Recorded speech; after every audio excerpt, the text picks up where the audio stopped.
चलिए साथ मिलकर करते हैं हार्वेस्टिंग। नमस्कार मित्रों, मैं ममता वाजपेयी भोपाल से मेरी हरी भरी छत पर आपका स्वागत है। लीजिए, मैं फिर हाजिर हूँ नए वीडियो, नई जानकारी और नए हार्वेस्टिंग के साथ। तो आप लगातार देख रहे हैं, हर 3 से 4 दिन के अंदर नई हार्वेस्टिंग मिल रही है। लगातार हार्वेस्टिंग मिले, इसके लिए मैंने क्या किया है, क्यों मुझे लगातार हार्वेस्टिंग मिल रही है, तो बताती हूँ मैं कि ये जो बेलें आप देख रहे हैं ना, इतना जिन्होंने विस्तार किया है, अच्छे छप्पर जैसा बना लिया है, ये एक ही डेट में नहीं लगाई गई। ये मैंने जून से लगाना शुरू किया था और फिर जुलाई तक मैंने लगाया, और आज अभी भी मैं कुछ बीज डाल रही हूँ। तो मैं ये कंटिन्यू 15 दिन के अंतर पर, 10 दिन के अंतर पर बीज लगाती हूँ। और होता ये है कि फिर वो अलग अलग डेट्स में, सबसे पहले जो बेल लगाई थी उसने फलना शुरू कर दिया, फिर उसके बाद जो लगी थी तो दूसरी बेल ने फलना शुरू किया। तब तक पहली वाली को एक हार्वेस्टिंग के बाद थोड़ा समय मिल गया, गैप मिल गया, तो उसने दोबारा से खुद को रिचार्ज किया और उसमें दूसरी फ्रूटिंग आई।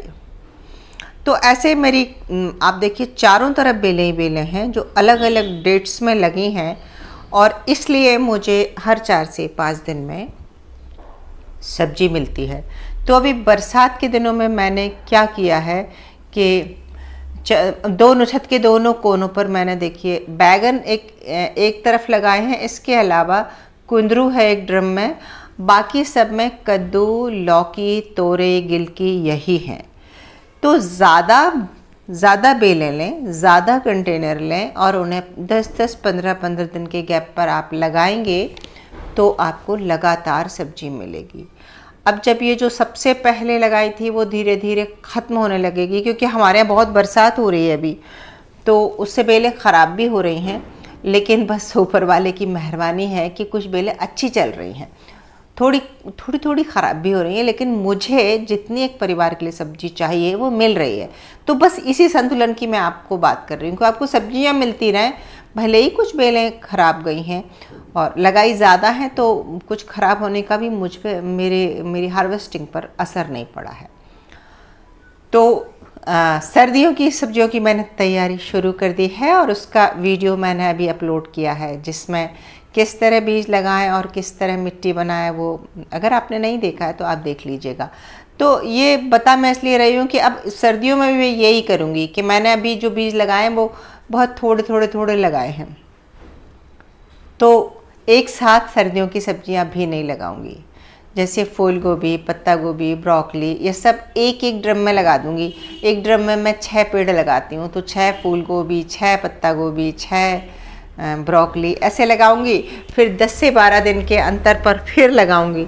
अन्यथा एक डेट में पौध लाके जब लगाते हैं ना, सरकारी नर्सरी से हम जब पौधे लेकर आते हैं तो वो हमें एक डेट में मिलते हैं, हम लेकर आते हैं और एक साथ लगा देते हैं। फिर जब वो फसल आती है तो खाई नहीं जाती और बांटनी पड़ती है। तो ये जो छोटी छोटी टिप्स हैं, और साथ ही ये दूसरी टिप भी मैं जो पहले भी बता चुकी हैं कि देखो अब आज हार्वेस्टिंग हो रही है, अब मेरे यहाँ लगातार पानी गिर रहा है, तो मैं ब्रेक लूँगी थोड़ा सा, कुछ भी खाद अभी नहीं डालूँगी। और 13-14 तक की फोरकास्ट है हैवी रेन की, लेकिन 15 तारीख को मैं इसमें मिट्टी बनाऊँगी थोड़ी सी, करीब मैं बनाऊंगी 1 तसला भर के, 1 तगाड़ी भर के मिट्टी बनाऊंगी। उसमें अच्छी 3-4 किलो खाद डालूंगी और खाद डाल के वो थोड़ी मिट्टी इन बेलों की जड़ों के आसपास डाल दूंगी।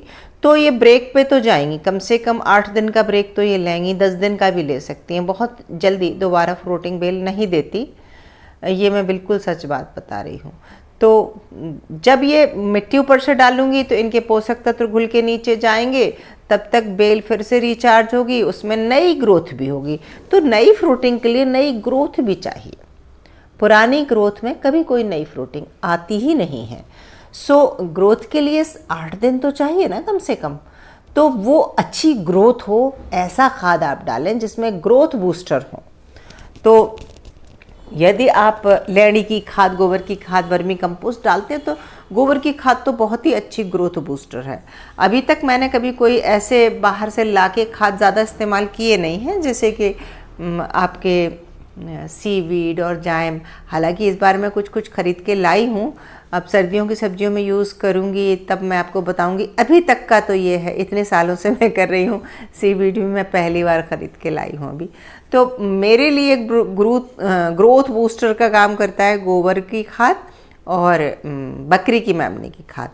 तो जैसे ही मौसम खुलेगा मैं कंडा गला दूंगी, उपला गला दूंगी, गोबर की खाद गला दूंगी, उस पानी से इसमें सिंचाई करूंगी। एक साथ दोनों काम करूंगी, मिट्टी भी चढ़ाऊंगी और वो पानी भी डालूंगी, खाद वाला जिसे आप कंपोस्ट टी कहते हैं वो भी डालूंगी। फिर भी 8 से 10 दिन का अंतर रहेगा। और देखती हूँ मैं अगली आपको हार्वेस्टिंग क्या दिखाती हूँ, लेकिन मुझे अनुमान है कि जो छोटी छोटी फ्रूटिंग हो रही है वो लौकी की हो रही है, और मुझे उम्मीद है कि अगली हमारी हार्वेस्टिंग लौकी की होना चाहिए।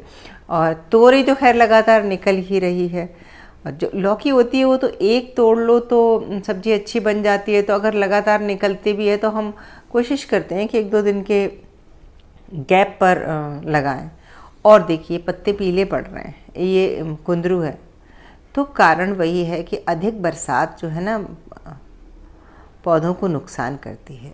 एक चीज़ और बताना भूल गई शुरू में कि आज जब छत पर आई हूँ तो मुझे एक नर फूल दिख गया कद्दू में और एक मादा फूल भी है। तो सोचा लगे हाथ हैंड पॉलिनेशन भी करा देते हैं, और जब करा ही रहे हैं तो रिकॉर्ड करके आपको भी दिखा देते हैं। और आप में से जिसको नहीं आता है वो देख लीजिए, अन्यथा आप में से ज़्यादातर लोगों को तो आता ही है। ये हमारा रेगुलर रूटीन है कि लौकी कद्दू में तो हम ये करा ही देते हैं। तोरई में पिछली बार हमने कराया था, अभी हम नहीं करा रहे क्योंकि अपने आप अच्छा चल रहा है, अपने आप भी हो रहा है, क्योंकि हमारे यहाँ देखो चींटी हैं, कीट पतंगे हैं और ज़्यादा मात्रा में बेलें हैं, तो नेचुरली सब हो जा रहा है। तो हमारे अभी तक 3 कद्दू लगे थे, उसमें से 1 हार्वेस्ट किया, 1 बिना हार्वेस्ट के सड़ गया, तीसरा ये फ्रूट आया है। 2 बेलों में बस अभी 3 ही फूल आए हैं, कुछ और छोटे छोटे आए थे पर वो पॉलिनेशन नहीं हुए तो टिके ही नहीं। तो भाई हो गया पॉलिनेशन। कैसी लगी हार्वेस्टिंग, कैसा लगा आज का वीडियो? ज़रा भी अच्छा लग गया हो तो लाइक कीजिए, शेयर कीजिए और सब्सक्राइब तो मुझे कर ही लीजिए। तो हम मिलते हैं अगले वीडियो में, तब तक के लिए नमस्कार।